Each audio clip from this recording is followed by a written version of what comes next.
This is going to be a quick review on my SU-16 Charlie model. I was intrigued by these guns several years ago when Nut Fancy made a series of videos on them. I bought several products that he's recommended. I have a Arsenal AK-47 because of him, and some other optics and whatnot that I've purchased, and I value his opinion. Some people don't like him. I don't know. I've had luck with the things that he's recommended. So when he makes videos on stuff, he makes it so popular it's hard to find them. So I was trying to find one of these rifles for a while, and they would never pop up. No, I couldn't find them anywhere. Several years down the road, they start popping up, but they're the A model and the B model. I was really wanting the Charlie model.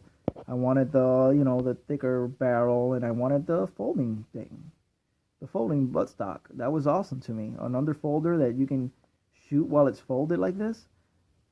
Yeah, that's a 30 round GI magazine inserted in it. And a lot of people change these stocks. I guess if you have an A or B model, go for it. If you have a C model, that takes away the charm of this gun. That's so cool. Why would you want to change that stock? It's like having a pistol rifle and a full-size rifle in one item. Right there is my silhouette at 50 yards. This is my most recent. I don't review a gun until I have several hundred rounds out of them. I am not the best shot. I do not take my time taking my shots. I'll bring it down, shoulder it, take 2 shots, bring it down, shoulder it, take 2 shots, go into prone position. No breathing, none of that stuff. Just I shoot quickly. I shoot as if I were in a high-stress situation. I do the same thing with my handguns. I bring them down, I bring them up, I take a couple of shots.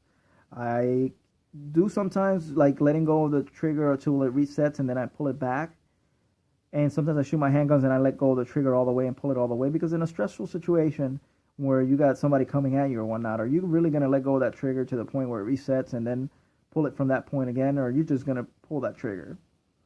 I try to simulate high-stress situations, so that's the way I try to shoot. If I want to impress somebody, a hot date at the range or something, I can pull my groups way closer than that. That was me running around, jumping in the prone position, bringing the gun down, bringing it back, shouldering it, no bench, no nothing. I mean, for that, I don't think that's bad. And I can't shoot my ARs any better than that. So I would say accuracy in my hands is equal to an AR. Reliability on this gun, fantastic. The one and only thing that I know of that'll jam this gun is if you are laying in the prone and you put weight down on the magazine, that will jam the gun. So if you're in the prone position, you need to, you can put it on in the magazine, just don't put all your weight or put a bunch of weight on it. Also, if you're standing up and you're using that as a front grip, the magazine itself, and you're pulling back on it. So I'm not saying that touching it or tapping it will keep it from functioning properly, but putting a tremendous amount, like pulling really, really hard on that magazine backwards to use it as a forward grip, or laying down in a prone position and putting all your weight on the front of the magazine, that will jam it. Other than that, these guns run flawless. They're piston driven, they stay really clean. Now, that's not to say that you never have to clean it. I've seen a review of a gentleman that said he just bought it. He's in a pickup truck. He jumps out and starts to shoot it, and the rifle is just jamming, misfeeding, double feeding, every malfunction you can imagine. And he posts this video. Like 3 months down the line, he posts a second video. On the second video, he shoots the gun, with, mind you, no name brand magazines and steel case ammo, and the gun shoots great. In the second video, he says that, he bought the gun used and he didn't clean it before he took it out. It was all gunked up. It had on the gas tube, it had all kinds of gunk and whatnot. And that first video is still out there of the gun not working properly, giving the gun a bad rep. But he doesn't say that or he didn't take it down. And there's another video of a gun that I think is jamming as well, and it's brand new. And Kel-Tec said that they were going to amend their manual. And said that these guns needed to be broken in. I think it's 100 or 150 rounds that need to be ran through these guns before they can be 100% reliable. I bought this one used. I don't know how many rounds were through it. All I can tell you is I've had zero problems with this one. I can throw anything, any kind of magazine that's a GI in it. That's a Magpul, no name brand. Everything works great on this gun.